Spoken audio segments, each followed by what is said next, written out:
In this video, I want to take a look back through my 2023 modelling year.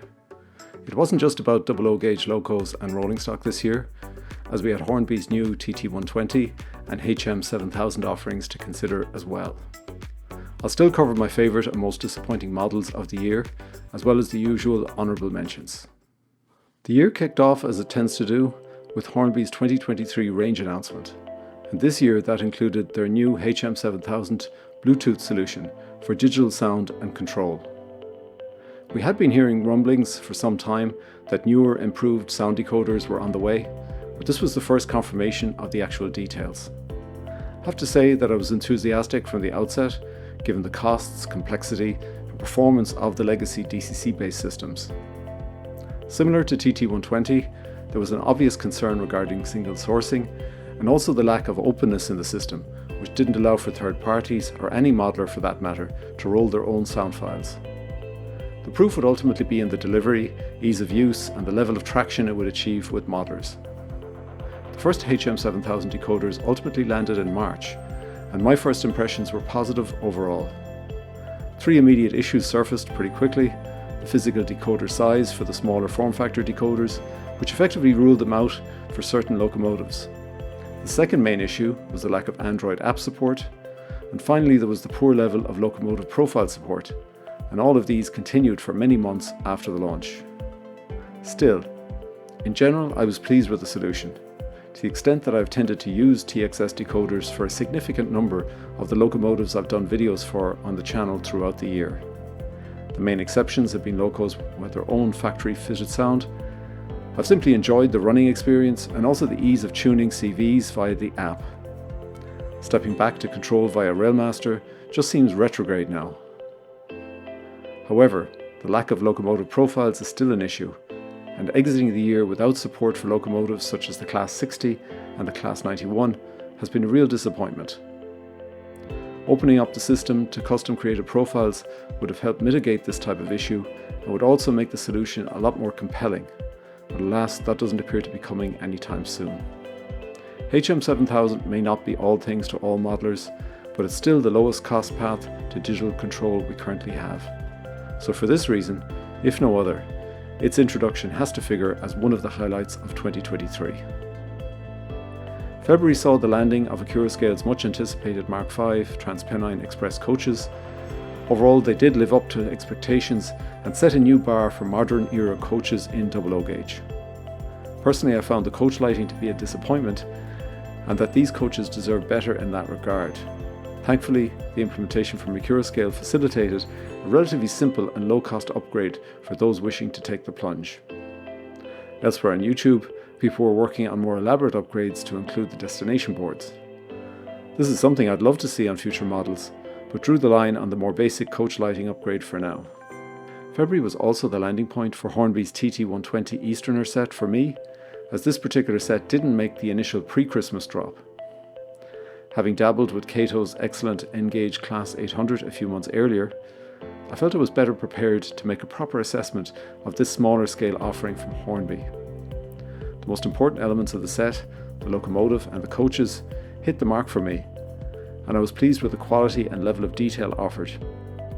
The overall set was let down, however, by some quirky curved track and the subpar power controller that was included.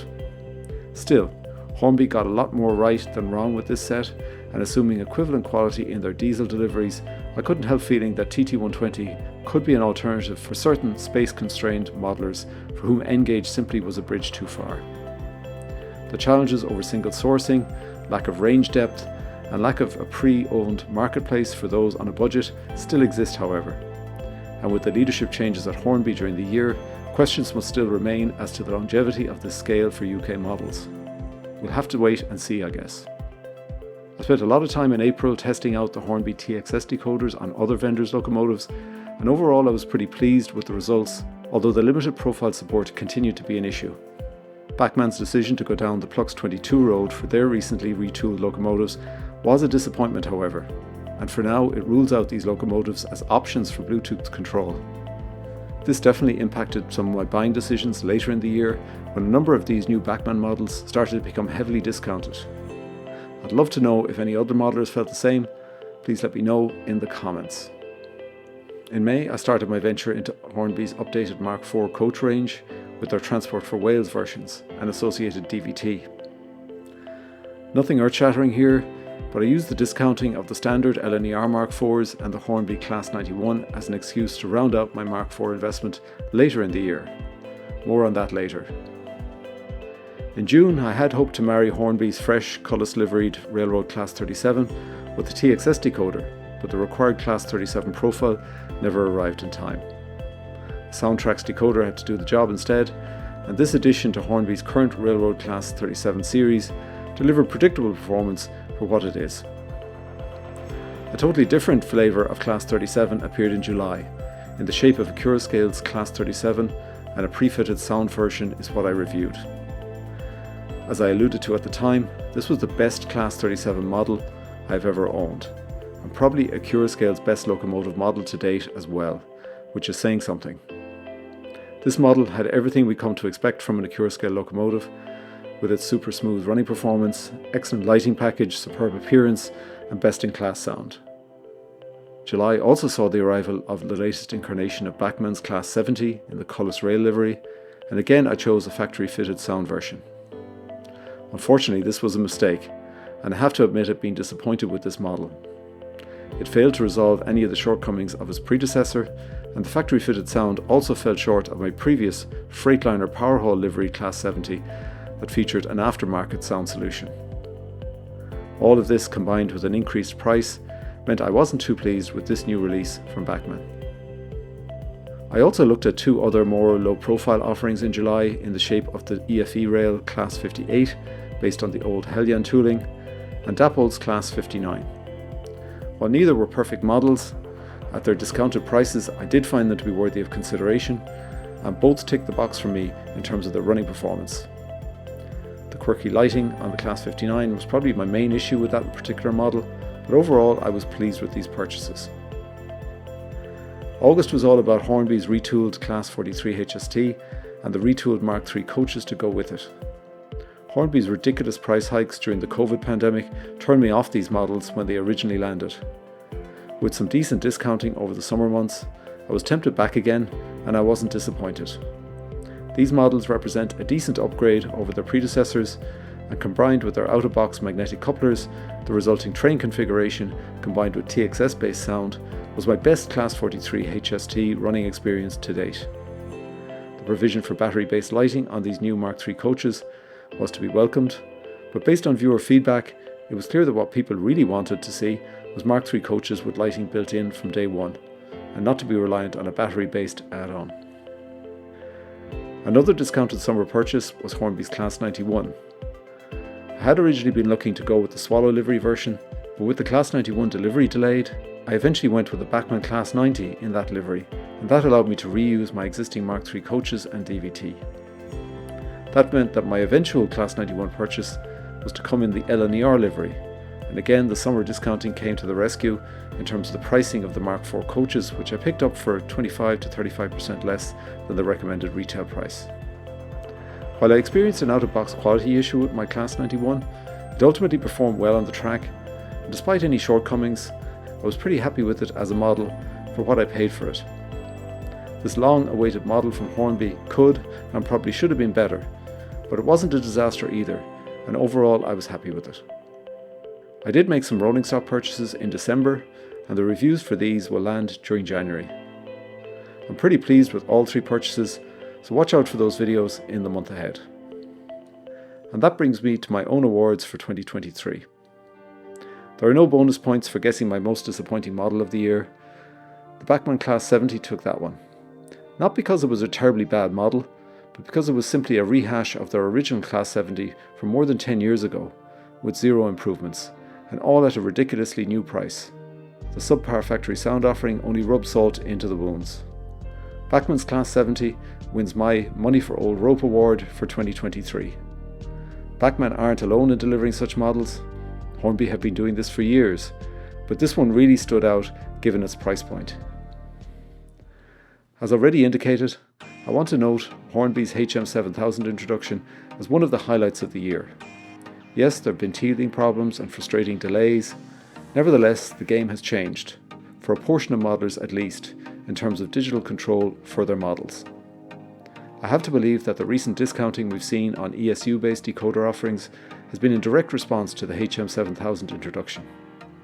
As Hornby increased their level of profile support, this is only going to put more pressure on the competition. Opening up the system could be a real clincher here, so I hope Hornby consider how they might do this in the near future. I have two candidates in the category of best value DIY upgrades that I covered on the channel during the year. The first was the lighting upgrade I did on Accurascale's Mark V coaches. For less than £10 and very modest effort, this gave me the coach lighting I was originally hoping for on these models.